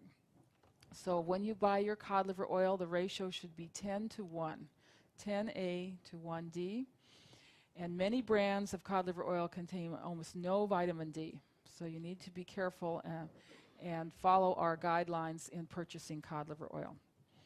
We're very keen on the high vitamin cod liver oil, which has a very high dose of vitamin A and D. And we have certain recommended suppliers of this wonderful food. And I want to stress that cod liver oil is a food. It's not a vitamin, but it's a nutrient-dense food. These are modern Africans. And I'm always so inspired when I see Africans who grew up in Africa. We have a lot of Africans in Washington, D.C., and I'm an embarrassment to my children because I will stop these people on the street and say, you have such beautiful teeth. What did you eat when you were growing up? And usually they talk about, oh, we had different types we had bananas, we had peanuts, we had beans, we had fufu, which is cassava. No, what kind of meat did you eat? We never ate meat. We never ate meat. We were too poor to eat meat. Well, what types of animal foods did you eat? And they talk about frogs, insects, shrimp, a little dried fish, and so forth. Very low in animal foods, but obviously still a good diet because they have this wonderful bone structure. These are two very typical foods in Africa. This is palm oil. It's a highly saturated fat. It will be liquid in the tropics, but this is the oil that they typically use. Very rich in carotene, so they'll be able to make some vitamin A from this. But this is the really key food. It's a jar of shrimp paste. Shrimp paste is a condiment. It's used like ketchup. Almost every African I talk to talks with great affection about shrimp paste. I don't think you'd talk about shrimp paste with much affection because it's definitely an acquired taste. Very fishy. It's made with fermented dried shrimp. And when I went back to the food tables and looked up shrimp, I was flabbergasted to see how rich in vitamin D shrimp is. So this is a low-protein food, very rich in minerals, very rich in calcium, and extremely rich in vitamin D. And it's adequate for them. They don't need a lot of animal foods when the animal foods they're eating are so rich in nutrients. Here's a couple more typical African foods. These are dried worms. And these are little dried fish with the head and everything, and these will be put in soups and stews. The fish in particular will be a very rich source of vitamin A. So very often people say, oh, the Weston A. Price, this is the high-protein, low-carb diet. But these Africans were eating a low-protein, high-carb diet, and they were perfectly healthy. But the types of animal foods that they were eating were very different from the types of animal foods that we eat. And I think you'd have a hard time getting your children to eat these foods. Although we're really interested in the little salted dried fish. This is a typical snack for children in Asia, extremely healthy, and we'd like someone to start importing these fish. I think if you introduce them to children at a young enough age that they would actually eat them. They're crunchy, and salty, like a potato chip or something. So where did we get the activators in the American diet? We were not eating worms and shrimp paste. We got them from dairy foods. And up until the Second World War, our dairy foods were all from pastured animals. Butter, cream, cheese, eggs from pastured chickens. We weren't afraid of these foods. We recognized them as healthy. And up until the Second World War, almost every child in this country got cod liver oil. We had an excellent diet up till about 1940 in this country. We weren't afraid of these foods, and we had them in abundance. We also ate organ meats. It was typical to eat liver once a week, and the organ meats were also hidden in other foods, in sausage and scrapple and liverwurst and so forth, Braunschweiger and these types of foods. So it was typical to eat liver several times a week. That's a good diet. And then all of the other things are sort of peripheral if you have this base in your diet. Now we're told to eat skinless chicken breasts. In 100 grams of a skinless chicken breast, there'll be only 21 international units of vitamin A. So that's really quite dangerous. That's a very high protein, low vitamin A food. If you eat the skin, which we're told not to eat, you'll get 83 units of vitamin A. If you eat the skinless dark meat, you only get 72, but if you eat the dark meat with the skin, you'll get 201 units. And if you eat the livers, you get 13,000 units of vitamin A. And believe me, that vitamin A will help you deal with the poisons and the pesticides and so forth that are in the food. We also cooked in lard. Lard is a fantastic source of vitamin D. And the people I know who grew up on lard have beautiful skin and lovely dispositions. Here's an old ad for lard. They're happy because they eat lard. But it's true. We need the vitamin D to make neurochemicals that protect against depression. The feel-good chemicals require vitamin D to be processed and used in the body.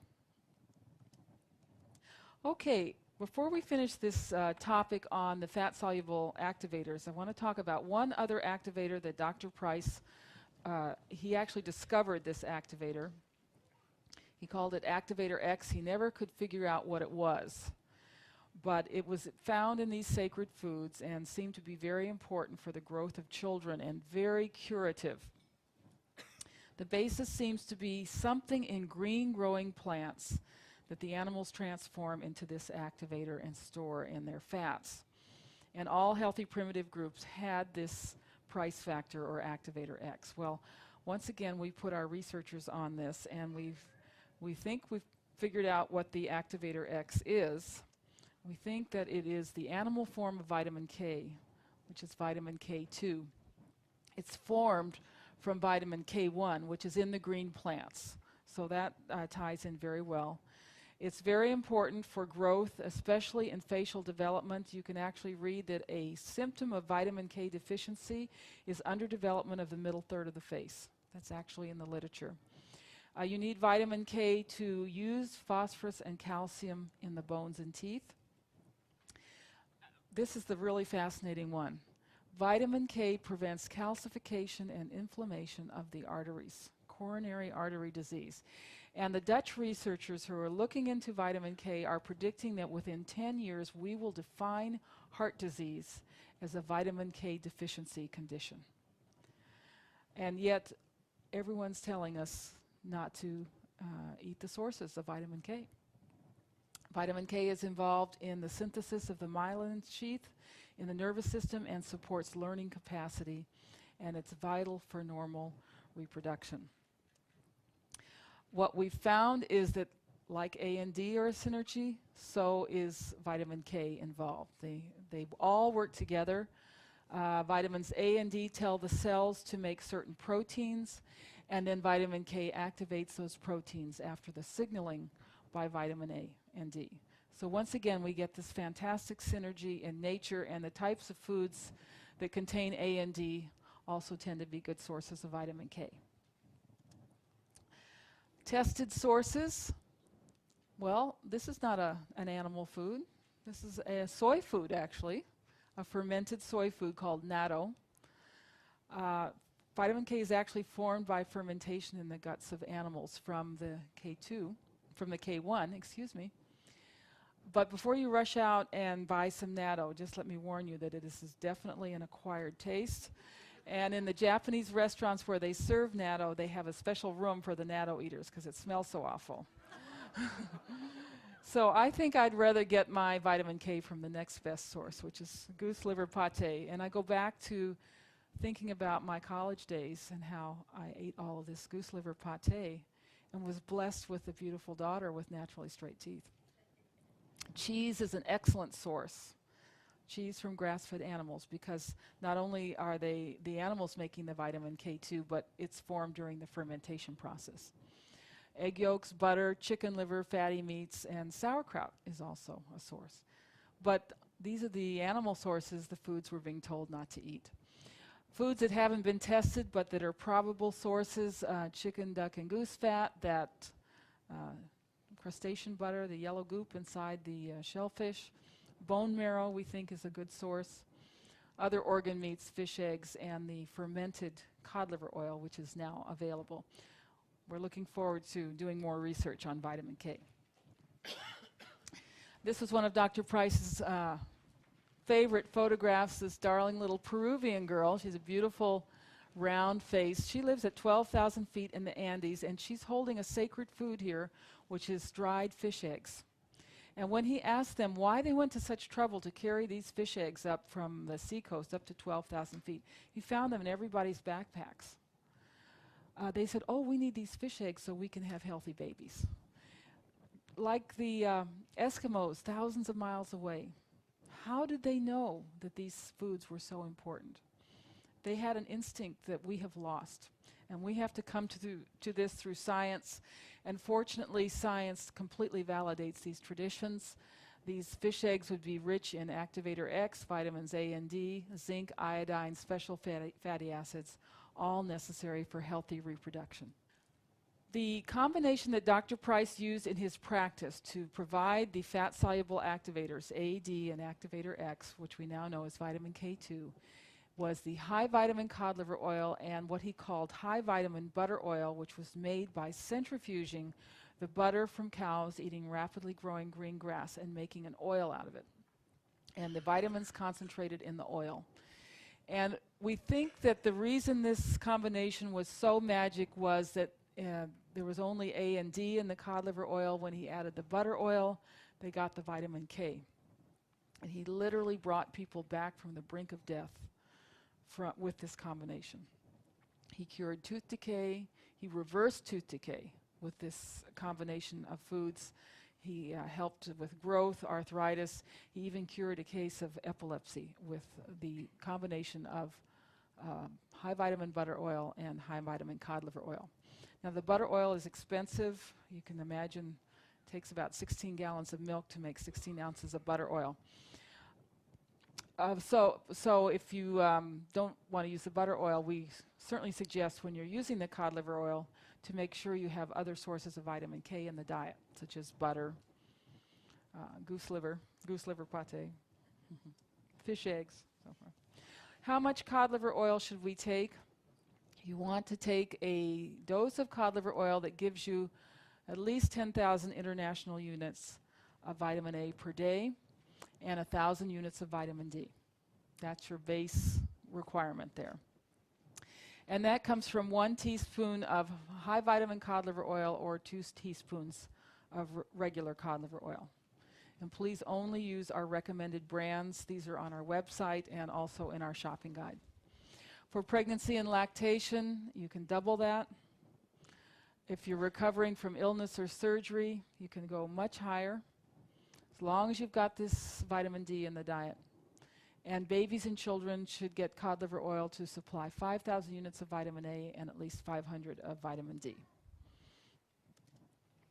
Well, how do you take this stuff? That's the real challenge. Never give it on a spoon.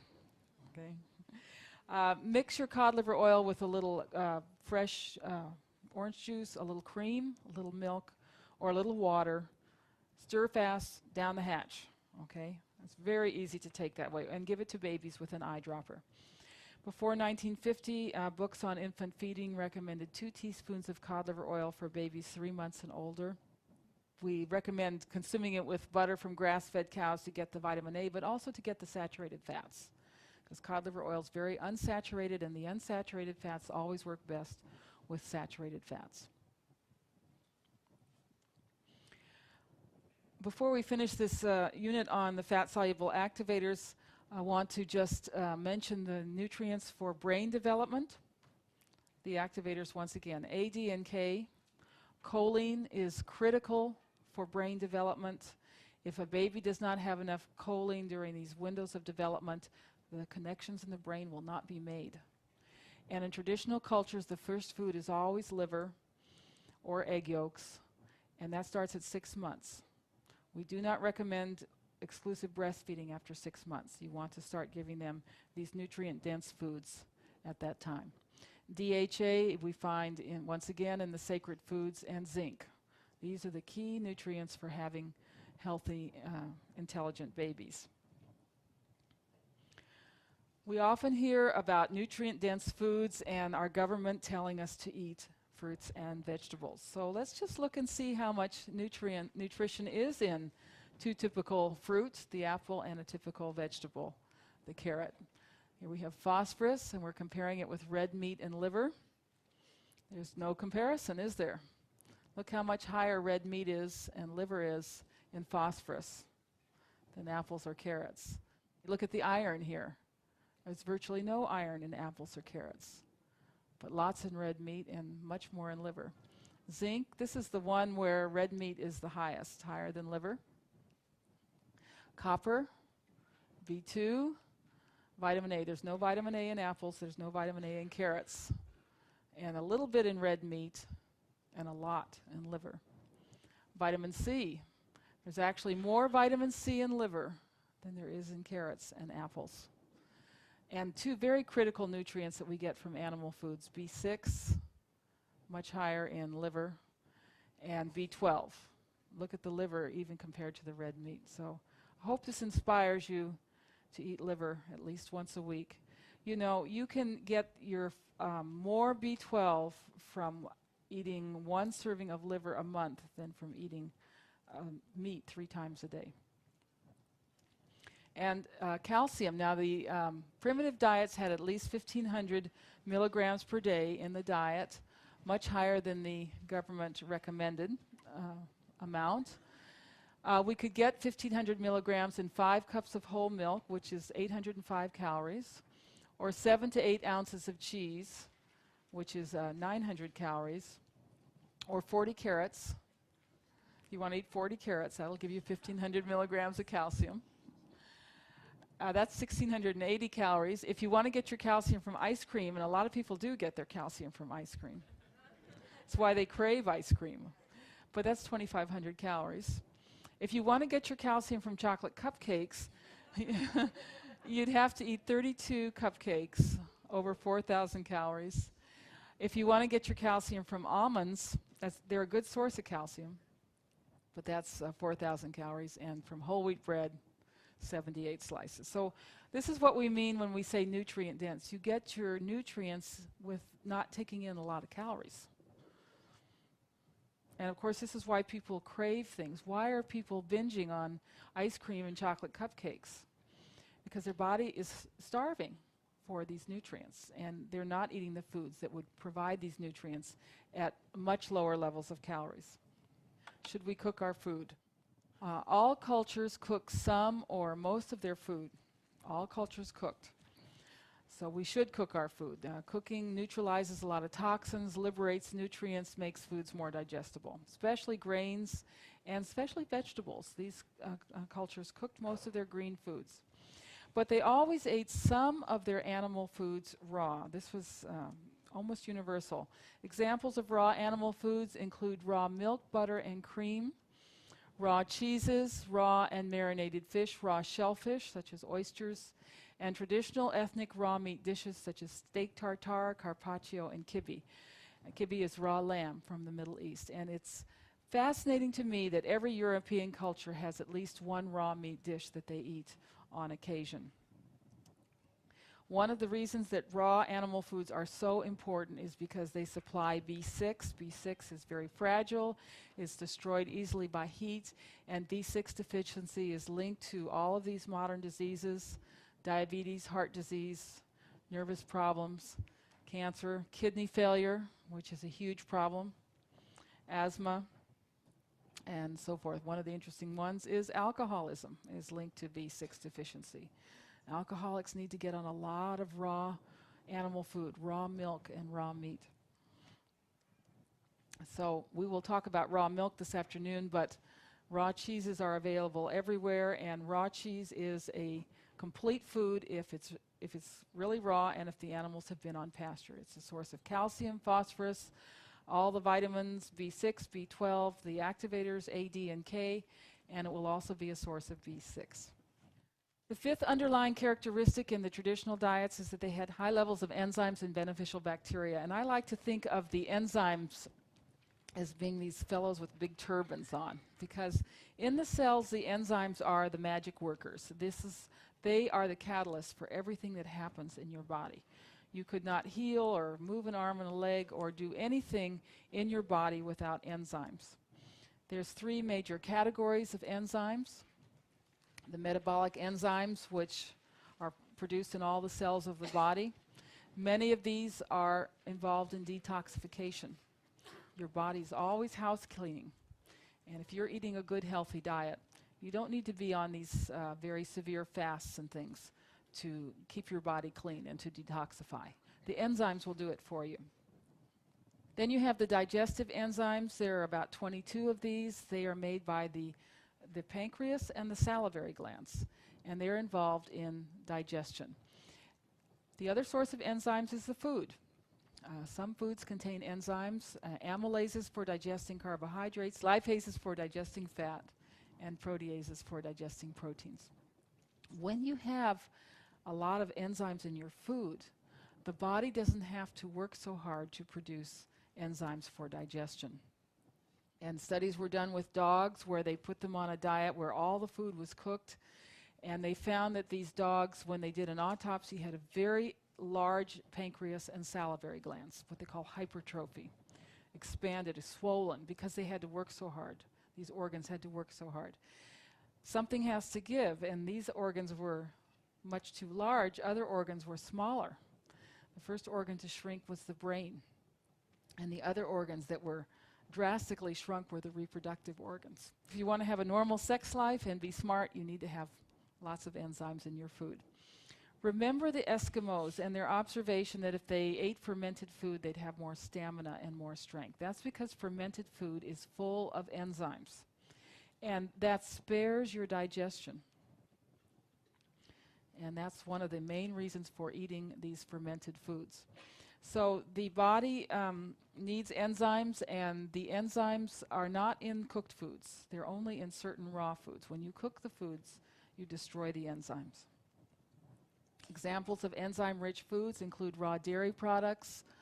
Raw dairy products are loaded with enzymes. That's one of the reasons that raw milk is such a healthy food and such a strength-giving food.